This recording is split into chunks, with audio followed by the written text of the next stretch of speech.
민수기 35장 1절부터 8절 다 같이 읽겠습니다. 여호와께서 여리고 맞은편 요단 강가 모압 평지에서 모세에게 말씀하여 이르시되 이스라엘 자손에게 명령하여 그들이 받은 기업에서 레위인에게 거주할 성읍들을 주게 하고 너희는 또 그 성읍들을 두르고 있는 초장을 레위인에게 주어서 성읍은 그들의 거처가 되게 하고 초장은 그들의 재산인 가축과 짐승들을 둘 곳이 되게 할 것이라. 너희가 레위인에게 줄 성읍들의 들은 성벽으로부터 밖으로 사방 1000규빗이라.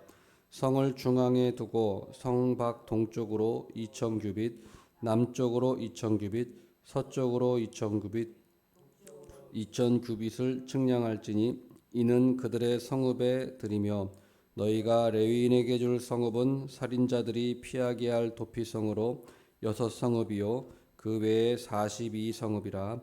너희가 레위인에게 모두 48성읍을 주고 그 초장도 함께 주되 너희가 이스라엘 자손의 소유에서 레위인에게 너희가 성읍을 줄 때에 많이 받은 자에게서는 많이 떼어서 주고 적게 받은 자에게서는 적게 떼어 줄 것이라. 각기 받은 기업을 따라서 그 성읍들을 레위인에게 줄지니라. 아멘. 예, 주님은 나의 기업이고 피난처라는 제목으로 하나님 말씀을 전하겠습니다. 오늘 그 민수기 35장의 전체적인 내용은 레위인들에게 주신 성읍에 대해서 나옵니다. 하나님께서 레위인들에게 주신 성읍. 물론 그 전에는 이제 12지파에 대한 땅 분배가 이루어졌고요. 그 다음에 이제 레위인들에게 하나님께서 주신 성읍들이 나오는 것입니다. 근데 하나님께서 레위인들에게는 기업을 주시지 않으셨다고 말씀하고 있습니다. 그 민수기 18장 20절에서 21절에 보면은 그 부분이 나옵니다. 찾지는 않겠습니다. 레위인들은 기업을 받지 않았습니다. 땅을 기업으로 받지 않았지만 대신 하나님께서 레위인들의 기업이 되어 주신다고 말씀하셨습니다. 그래서 레위인들에게는 그 11조가 레위인들의 몫이었습니다. 그래서 이스라엘 백성들의 그 11조가 레위인들의 몫으로 할당이 되었습니다. 그런데 이제 이 11조라고 하는 것은 이 당시에는 주로 가축들이 많았습니다. 가축들. 그래서 레위인들에게 11조를 받을 때 이 가축들을 먹일 목초지가 필요했던 것이죠. 그래서 하나님께서 레위인들에게 가축들을 먹일 목초지까지 주신 것입니다. 그래서 오늘 말씀 민수기 35장에 보면은 목초지 초장이라고 이제 나옵니다. 2절 말씀 보면은 초장. 그리고 성읍을 이제 48개를 레위인들에게 주셨습니다. 48개 총. 48개를 이제 이 레위인들의 총수 그리고 가족들까지 포함해서 계산을 해보니까 대략 한 개의 성읍에 한 1000명 정도의 레위인들 가족까지 포함해서 1000명 정도가 그 안에서 살았다고 나옵니다. 그리고 그 초장의 그 크기는 2000규빗, 동쪽으로 2000규빗, 동서남북 2000규빗. 2000규빗은 한 규빗이 보통 45cm에서 50cm, 그러니까 2000규빗이라 하면 대략 1km 미만, 900 몇 미터 정도 되겠죠. 대략 1km 정도, 사방팔방으로 1km 정도가 레위인들에게 할당이 되었던 것입니다. 여기서 우리가 알 수 있는 것은 뭐냐? 첫 번째로 주님은 우리의 기업이라는 것입니다. 주님은 나의 기업이다. 레위인들은 지금 우리 신약으로 보면 그리스도인들이라고 말할 수 있습니다. 우리 모든 그리스도인들에게 해당되는 말씀이에요. 우리 그리스도인들의 기업은 바로 하나님이십니다. 기업은 우리 이 땅이 우리의 기업이 아니에요. 물론 이 땅도 하나님 우리에게 주시지만은 우리 그리스도인들의 궁극적인 기업은 이 세상, 이 땅, 이 재물이 아니고 바로 하나님이 우리 그리스도인들의 기업이라는 것입니다. 그래서 이스라엘 백성들이 가나안 땅에서 그 사실을 제대로 알았어야 돼요. 근데 이스라엘 백성들은 이 세상, 이 땅, 이 재물, 이 세상을 자신의 기업으로는 생각했지만 하나님을 기업으로 생각하지 못했어요. 그래서 하나님을 잘 섬기고 섬겨야 되는데 우상 숭배하고 이 땅에서의 기업에만 관심을 가지고 욕심을 부렸기 때문에 가나안 땅에서 어떻게 됐습니까? 쫓겨난 거예요. 가나안 땅에서 쫓겨났습니다. 예, 이게 바로 돼야 되는데 요게 잘못되니까 하나님이 심판을 내리시고 가나안 땅에서 쫓아내신 것입니다. 그래서 예레미야 애가 3장 24절에 보면 그게 잘 나와 있어요. 예레미야 애가 3장 24절에 이스라엘 백성들이 애굽이 아니라 바벨론의 노예로 잡혀가면서 하나님이 우리의 기업이구나라는 걸 고백을 합니다. 예레미야 애가 3장 24절에 이렇게 나와 있습니다. 내 심령에 이르기를 여호와는 나의 기업이시니 그러므로 내가 그를 바라리라 하도다. 내 심령에 이르기를 여호와는 나의 기업이시니 그러므로 내가 그를 바라리라. 이스라엘 백성들이 이제야 비로소 가나안 땅을 잃어버리고 바벨론의 포로로 잡혀가면서 이제서야 이 땅이 나의 기업이 아니었구나. 하나님이 나의 기업이었구나라는 것을 울면서 통탄하면서 이들이 하나님께 신앙 고백을 하는 것입니다. 우리는 이 사실을 명심해야 합니다. 이 땅이 만약에 내 기업이고 이 세상의 재물이 내 기업이라고 생각한다면은 그것은 울면서 우리가 이런 고백을 하게 될 것입니다. 그러나 우리는 분명히 알아야 됩니다. 우리의 진정한 기업은 하나님이시다. 하나님. 이걸 놓치면 안 된다는 것입니다. 시편 119편 57절에도 여러 군데에서 이스라엘 백성들이 이걸 고백했어요. 그 중에 하나가 시편 119편 57절에 여호와는 나의 분기이시니 나는 주의 말씀을 지키리이다 하였나이다. 이렇게 고백했어요. 여호와는 나의 분기, 기업이라는 것입니다. 여호와는 나의 기업이시니 나는 주의 말씀을 지키리이다. 우리의 진정한 기업은 재물도 아니고 이 땅도 아니고 우리의 진정한 재물은 우리의 진정한 기업은 하나님의 말씀을 지키는 거예요. 하나님 말씀대로 사는 것, 하나님의 진리의 말씀을 잘 지키는 것이 우리 그리스도인들의 진정한 기업입니다. 이걸 놓치면 우리는 잘못된다는 것입니다. 그다음 두 번째로 오늘 민수기 35장에서 교훈은 주님은 나의 피난처시라는 것입니다. 주님은 나의 피난처라는 거예요. 민수기 35장 말씀 보면 도피성이 나오죠. 도피성은 이제 9절부터는 쭉 자세하게 도피성에 대해서 나오는데 도피성은 레위인들에게 총 48개가 주어졌습니다. 6개가 주어졌습니다. 레위인들에게 주어진 성읍은 총 48개죠. 48개 중에 6개가 도피성이에요. 이제 이 도피성은 요단강 동쪽에 3개, 요단강 서쪽에 3개가 분포되어 있어요.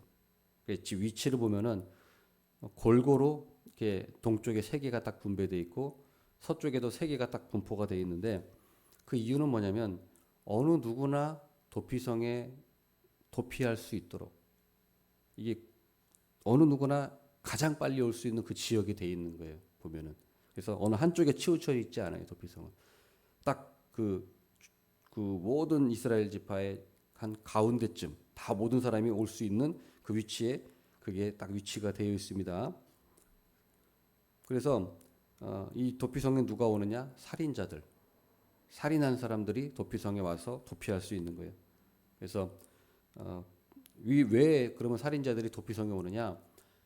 이 당시에는 보복자들이 있었어요. 그래서 누가 살인을 당하면 그 가장 가까운 친척이 피해 보복자라는 제도가 있어요. 그래서 가장 가까운 친척이 보복을 해줘야 돼.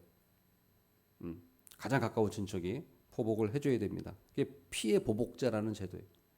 그러니까 이 피해 보복자로부터 도피할 수가 있는 겁니다. 살인자들이. 그래서 왜 도피하느냐? 재판받기 전까지. 이 사람이 재판받기 전까지는 그 사람을 보호해 주는 거예요. 도피성에서.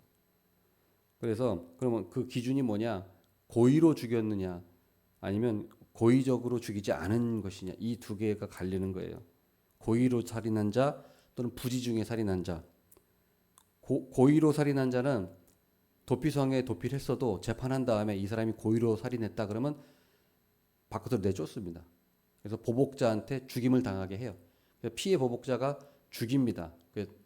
지금으로 말하면 사형이에요. 사형. 그 사람들이 사형 집행자가 되는 거예요. 피해 보복자들이. 정당한 겁니다. 죽여도. 그러나 고의가 아니고 부지 중에 실수로 그리고 악의가 없는 상태에서 부지 중에 그 살인이 일어났다. 그러면 보호해 줍니다. 재판을 통해서 그 판결이 나면 보호해 주고 단 도피성 안에서만 보호해 줘요. 도피성 밖에 나가면 죽어도 모릅니다. 그거는 자기 책임이에요. 그러니까 도피성 안에 머물러 있어야 돼요. 도피성 안에서 있으면 보호를 받습니다. 그리고 또 한 가지 대제사장이 죽을 때까지 안에 있어야 돼요. 대제사장이 죽을 때까지 안에 있어야 돼요. 대제사장이 죽으면 비로소 이제 나갈 수 있어요. 도피성에서 자기 고향으로 돌아가서 자유의 몸이 될 수가 있는 것입니다. 여기에는 우리 성도들에게 적용해야 되는 중요한 의미가 있어요. 네 가지가 있는데 첫 번째로는 유죄입니다. 그러니까 우리 성도들은 부지 중에 살인한 자가 바로 우리 성도예요. 고의로 살인한 자는 예수님을 믿지 않는 자들, 고집 부리는 자들, 이게 고의로 살인한 자들이에요. 그래서 부지 중에 살인한 자는 바로 우리 성도들을 말하는 것입니다. 그래서 이걸 우리에게 적용해 보면 네 가지 의미가 있는데 첫 번째로는 부지 중에 살인한 자일지라도 유죄예요. 유죄. 도피성 밖에 나가면 안 돼요. 못 나가요. 유죄입니다.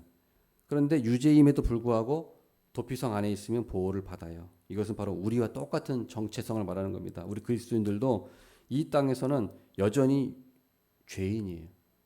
죄에서 완전히 벗어나질 못해요. 죄인의 몸입니다. 아담의 후손인 거예요. 여전히 아담의 후손인 거예요. 그렇지만 하나님의 백성으로서 보호를 받는다는 것입니다. 그 다음 두 번째로 피해 보복자에게 보복을 당하지 않아요. 그리고 대신 구속자에게 속한다는 거예요. 피해 보복자에게 보복을 면하죠. 심판을 면합니다. 대신 구속을 받아요. 이게 무슨 말이냐면 우리 주님, 우리 예수님이 우리에게는 무서운 보복의 하나님이 아니라 구속의 하나님으로 오신다는 거예요. 재림의 날 때 분명하죠. 재림의 날 때 그 고의로 살인한 자들에게, 그러니까 예수님을 믿지 않는 자들에게는 보복의 하나님으로 오시는 거예요. 주님의 날이 마지막 때가 보복의 날이에요. 그러나 우리들에게는 구속의 날이죠. 보복의 날이 아니라 두려운 날이 아니라 구속의 날이고 기쁜 날인 것이 바로 우리 재림의 날인 것입니다. 이런 차이가 있는 거예요. 그다음 세 번째로 대제사장의 죽음은 곧 살인자의 죽음이 됩니다. 그게 무슨 말이냐면 아까 말씀드렸듯이 대제사장이 죽으면 이 살인자들은 비로소 이제 고향으로 돌아갈 수가 있어요. 자유의 몸이 되는 거예요. 대제사장이 죽으면. 근데 왜 대제사장이 죽으면 그렇게 될까요? 그 이유는 바로 대제사장의 죽음이 곧 그 살인자의 죽음으로 여겨지기 때문입니다. 대제사장의 죽음이 살인자의 죽음으로 여겨지는 거예요. 그래서 대제사장이 죽었다는 말은 곧 살인자가 죽었다는 얘기입니다. 똑같이 여겨주는 거예요.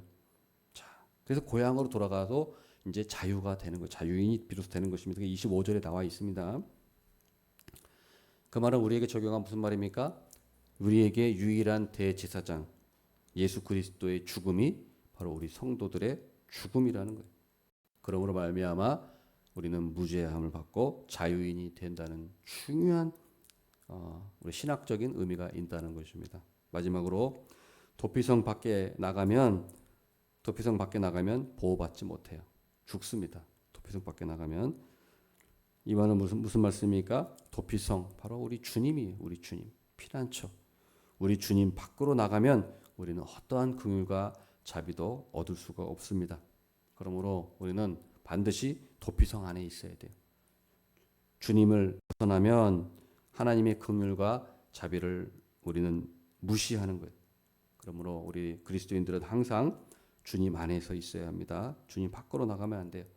주님 안에만 있으면 우리는 보호받고 우리는 구원받는 하나님의 백성으로 보호받을 줄을 믿습니다. 이 말씀을 잘 기억하시고 오늘 살아가는 우리 모두가 되기를 바라겠습니다.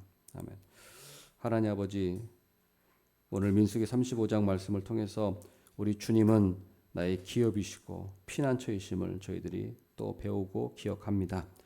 오직 주님만이 우리의 기업입니다. 이 세상에서 물론 우리 하나님께서 우리를 먹이시고 입히시고 재산도 주시지만은 그것이 우리의 진정한 기업이 아니요. 우리 성도들의 진정한 기업은 하나님의 나라, 무엇보다도 하나님 자신, 하나님이 우리의 기업임을 우리는 꼭 명심하게 하여 주시옵소서.